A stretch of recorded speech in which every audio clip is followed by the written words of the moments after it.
914, começa agora o seu, o nosso giro de notícias dessa semana.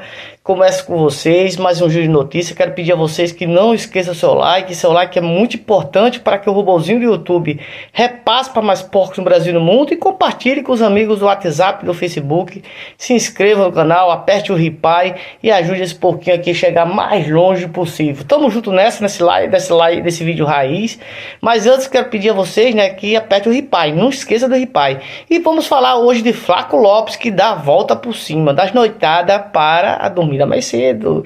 E também sobre a CBF, que prejudica o Palmeiras mais uma vez. Isso e muito mais após a vinheta, DJ.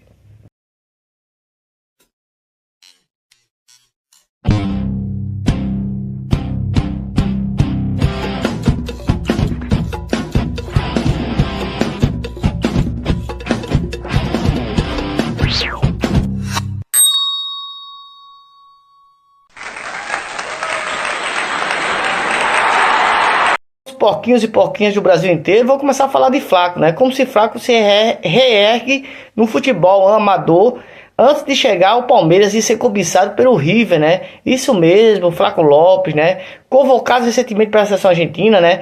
O centroavante deu passo atrás na carreira em time modesto do Três Arroios para se reinventar e chegar no auge há 5 anos depois. Lembrando que o Flaco era noiteiro, né? Depois voltou ao normal. Isso foi palavra do João Martins, né? O duelo entre Palmeiras e River Plate nessa quarta-feira, às 21h30, horário de Brasília, em Buenos Aires, na Argentina, pelo jogo de ida das quartas de final da Conmebol Libertadores, terá um sabor ainda mais especial para Flaco Lopes, né? Flaquito Lopes, atacante argentino de 24 anos, chega para o duelo com um status completamente diferente do que em qualquer outra ocasião quando jogou em seu país natal.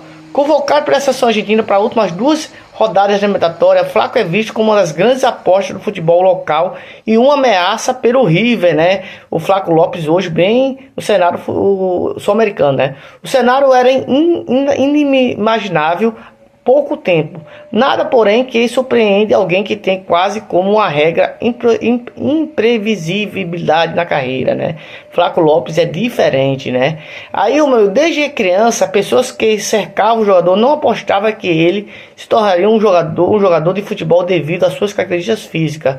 Flaco Lopes sempre se notabilizou pelo corpo franzino, ao exemplo do apelido Flaco Magro, na tradução do espanhol. É muito mais alto que seus companheiros. A desconfiança ficou ainda maior quando ele chegou às categorias de base do Lanús e não conseguiu se firmar no chamado time reserva que disputava as competições secundárias, né? Flaco que foi mal no Lanús. Mas foi neste momento que Flaco deu um passo inusitado na sua trajetória, mas que fez reencontrar o futebol em 2019, quando não era aproveitado no Lanús. O centroavante aceitou ser emprestado para o Colegiares do Três Arroios, uma equipe modesta que disputava o campeonato amador na cidade de Três Arroios, 500 quilômetros da capital argentina de Buenos Aires, né? Flaco Lopes. Para muitos poderia ser o fim de sonho, mas para o Flaco foi o começo. Longe dos holofotes, sem pressão de ser promovido aos profissionais de uma grande equipe, ele se reinventou e mostrou que não era só mais um. No torneio deste aquele ano, o colegiado tinha o objetivo de não cair de divisão, mas o Flaco do time não só conseguiu o acesso, como também foi campeão, tendo o centroavante como artilheiro e melhor jogador da competição. Flaco Lopes permaneceu por mais alguns meses no clube anterior em 2020, mas a pandemia coronavírus o fez retornar ao Lanús com a missão de ter uma última chance, né? A última chance dele no Lanús chegou o Flaco Lopes. A reviravolta, né? A reviravolta veio com o Zubedia. A passagem pelo Cozinal do Arroz fez Flaco se tornar um jogador mais malandro para atuar na categoria de base do Lanús. Rapidamente o seu estilo fez chamar a atenção do treinador principal Luiz Zubedia em São Paulo, né? O técnico ex-comandante de São Paulo foi o primeiro a observar Flaco com maior atenção dos profissionais. No dia 3 de janeiro de 2021, a estreia contra o Patronato foi discreto, mas o jogo seguinte diante do Rosário Central foi com gol e afirmação, né, que Flaco Lopes seria um grande jogador. Mas o Palmeiras jogou só alguns jogos grandes, se esconde, né, o Flaco. A aposta passava a ser uma realidade naquele momento, na temporada de 2021. A primeira completa do jogador no time principal foi a melhor possível: 37 jogos, 14 gols e 3 assistências. O sucesso fez o Palmeiras comprar no ano seguinte. Entre os erros e acertos, se tornou uma das peças fundamentais para Abel Ferreira. E o River Plate, rival desta quarta vez, se tornou um dos grandes interessados em sua contratação, né? O Verdão, porém, nunca cogitou a possibilidade e sabia do potencial do jogador que viveu a imprevisibilidade para chegar aonde chegou. Tal insistência com o Flaco fez com ele ser o principal destaque do Palmeiras, com 39 gols somados entre esta e última temporada, e uma convocação para a seleção argentina pela primeira vez. Quanto o River, ele espera colocar toda essa força a provar para levar o Verdão ao semifinal e mostrar que todo o sacrifício de dar passo atrás na carreira valeu a pena, né? Flaco Lopes, né? O Flaquito Lopes, né? Que é um jogador, para mim, que ainda tem que mostrar muito, né, pessoal? O Flaco Lopes tem que mostrar muito, na minha opinião, para se tornar esse grande jogador diferente que todo mundo espera, né? O Flaco Lopes, para mim, tem que mostrar muito. É um jogador que vem fazendo um bom trabalho nesses últimos jogos, sim, ao lado do Vitor Roque, né? Mas espero mais para dizer algo sobre o Flaco Lopes.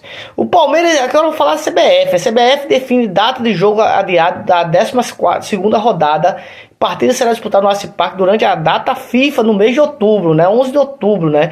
E o Palmeiras vai ser prejudicado, né? Porque perde grandes jogadores para esse jogo. Apesar que o Juventude, para mim, é muito fraco, mas perde Gustavo Gomes, Piquerez, Emeliano, Facundo Torres, que não faz falta, Ramon Souza, que não faz falta, mas pode perder o Andrés, Vitor Roque e até o Flaco Lopes, que a gente falou agora há pouco, né?